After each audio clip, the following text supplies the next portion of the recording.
So Adam, you play the villain, Kylo Ren. How did you feel about taking on the role of the villain? Well, I didn't think of him as a villain. I guess when we were working on it, I tried to, through JJ, kind of hearing what he had to say about him, tried to hopefully make him as human as possible. And so that's where I started, I guess where we started, as opposed to an end result. We tried to think of how that person began. Okay. Kylo Ren is a complex and conflicted villain who wears a mask. How did you approach showing all of these dimensions without the aid of facial emotions?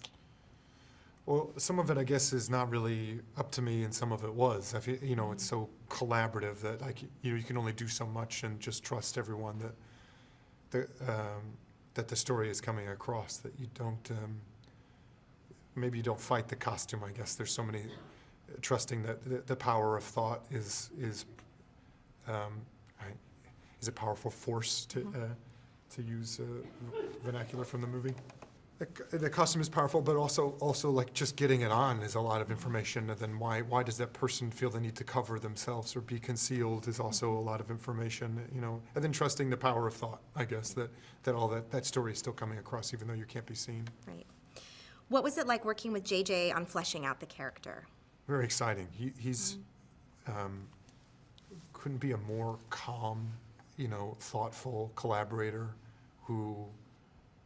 I mean, that sounds like a line, but it's true. I've been in his ability to kind of compartmentalize and give everyone their due attention and with the still keeping a third eye on the bigger picture is pretty incredible to witness. Yeah.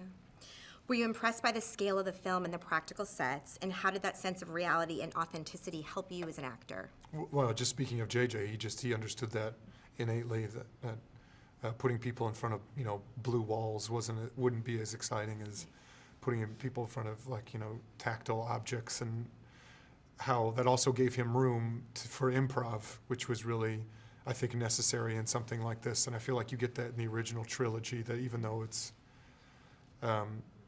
they were working within constraints, either financial or just technology, and I think it allowed them for a lot of improv, and he set himself up for that. And with having,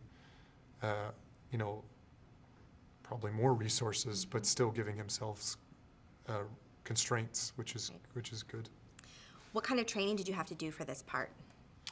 A lot of fight training, which was fine. I mean, these people are at war, so they are very physical anyway, and that kind of all informs everyone's character, I'd say. What can audiences look forward to when Star Wars: The Force Awakens hits the big screen?